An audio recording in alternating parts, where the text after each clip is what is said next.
उन बीबी हव्वा को उन्होंने पैदा करा जी, बाई पसली से जी। वहां मुझे आइडेंटिटी लगा कि जो अर्धनारीश्वर है वो लेफ्ट साइड में खड़ी रहती हैं जी। तो मुझे ऐसा लगा ये कहीं उससे कहीं आइडेंटिटी तो नहीं है, उससे कहीं बिल्कुल, जुड़ाव तो नहीं बिल्कुल, है। बिल्कुल, क्योंकि हो सकता है किसी ने कुछ लिख दिया हो किसी, क्योंकि जो किताबें हैं वो आदिकाल बहुत साल पुरानी है, जिसको जैसे हमारा कुरान है, कुरान आदम हव्वा को जानते हैं आप? नहीं, सिर्फ पढ़ा है, मैं सिर्फ पढ़ने की बात कर हाँ, रहा तो आदम हव्वा के बारे में पढ़ा है? जी जी जी। जो आदम हव्वा के बारे में आप मुसलमान भाई पढ़ते हैं ना, जी जी जी, वो आदम हव्वा को ही हमारे हिंदू में मनु और शत्रुपा कहते हैं। वही मनु शत्रुपा है, वही मनु शत्रुपा है, वही मुस्लिम में आदम हव्वा है। नाम बदल गया ना साहब? जी जी जी, नाम बदल गया चूंकि भाषा बदल गई। जी जी, हम संस्कृत और हिंदी भाषी हैं और आपकी भाषा उर्दू है, अरबी। तो आपने उसे आदम हव्वा कहा। हम देखो बात वही है, आप केला कहो या बनाना कहो, वस्तु एक है पर नाम दो है, चूंकि भाषा दो हो गई। उसी तरह जो आदम हव्वा आप कहते हैं वो एक्चुअली ब्रह्मा की संतान मनु और शत्रुपा है।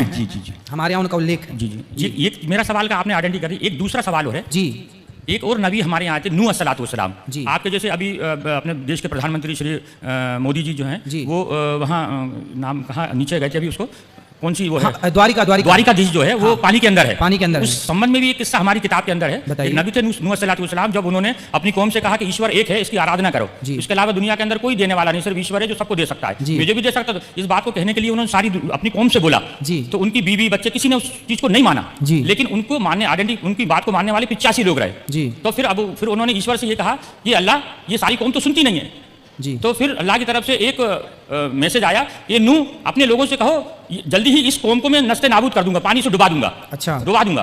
तो फिर उन्होंने कहा अल्लाह ताला जो वो भी डूब जाएंगे जिनने भी मेरी बात को माना है। तो उन्होंने कहा एक नूह एक कश्ती बनाओ, उस कश्ती में जो तुम्हारे मानने वाले उस कश्ती में बैठ जाएंगे,